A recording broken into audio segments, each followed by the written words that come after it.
September 14, 2021. Ama Mirna! Woo! Congrats po kay Ama Mirna.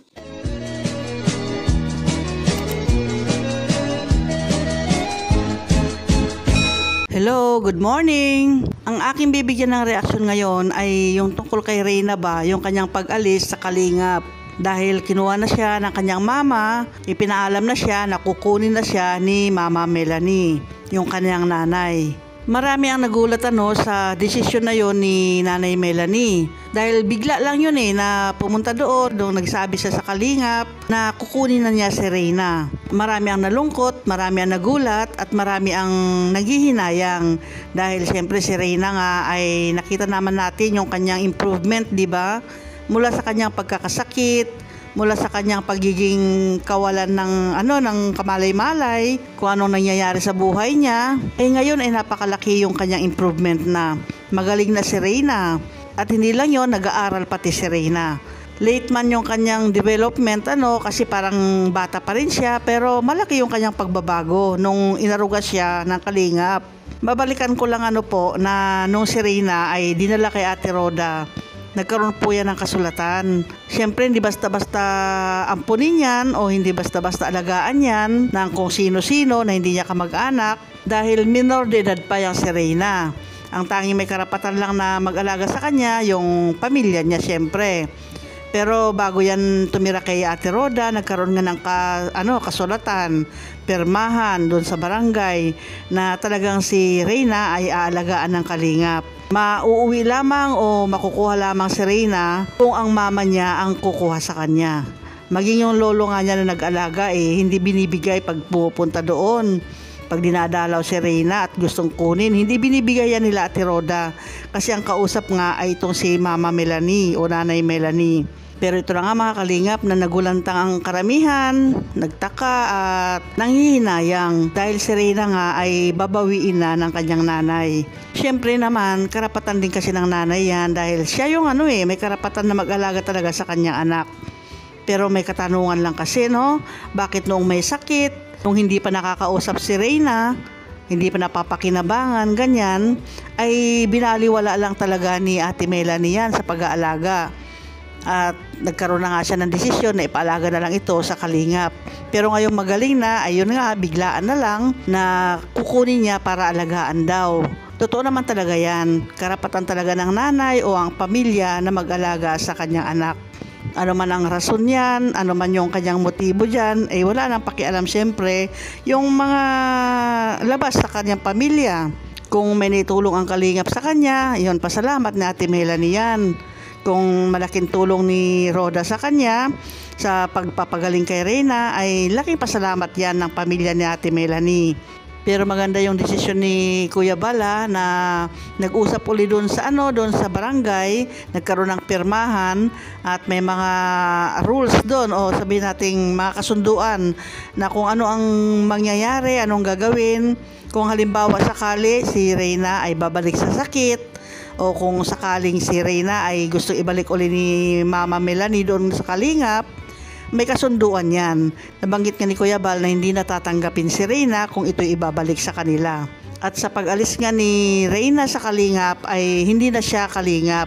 Lahat ay putol na yung ayuda ng Kalingap sa kanya, putol na yung tulong ng Kalingap sa kanya, pati yung pag-aaral niya, ay bahala na si Ate Melanie kung anong gagawin kay Reyna. Kasi karapatan nga niya yon bilang magulang o bilang nanay, karapatan niya yon na siya mag-alaga talaga sa anak niya.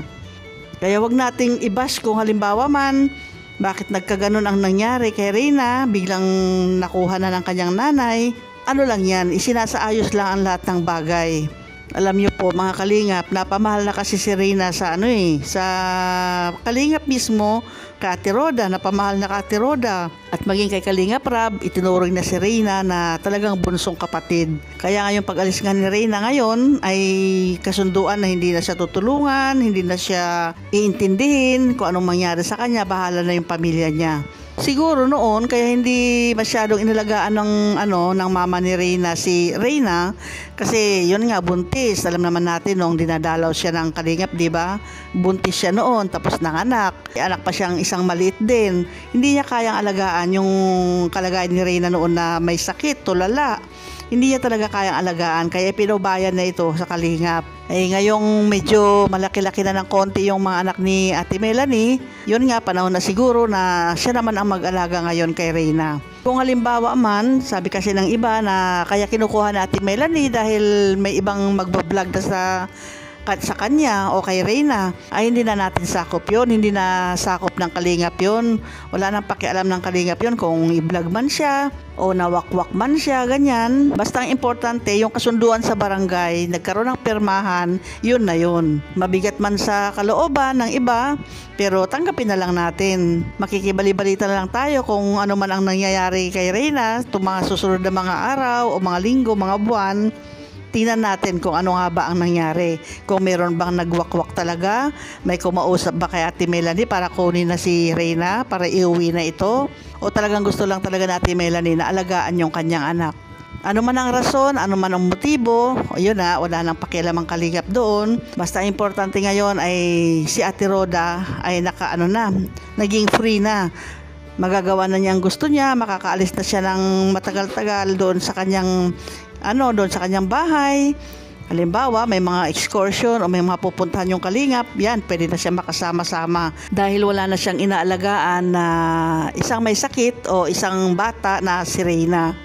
Kaya malaya na siya Ate Rhoda ngayon. Makakapag-scout na rin siya ng todo-todo. Bagamat nag-i-scout naman siya noon at tumutulong din sa iba. Pero ngayon ay full na yung kanyang schedule na lalabas talaga at maghahanap ng matutulungan. May gusto lang akong linawin naalala po ba ninyo na noong birthday ni Reyna, may nagbigay sa kanya ng 1 million pesos? Pero yung 1 million pesos na yun wala yun kay Kalingap Rab. Yun na hindi pa na-i-deposit dito kay Kalingap Rab, kundi nandun pa yon sa nag-donate o nagbigay ng 1 million pesos.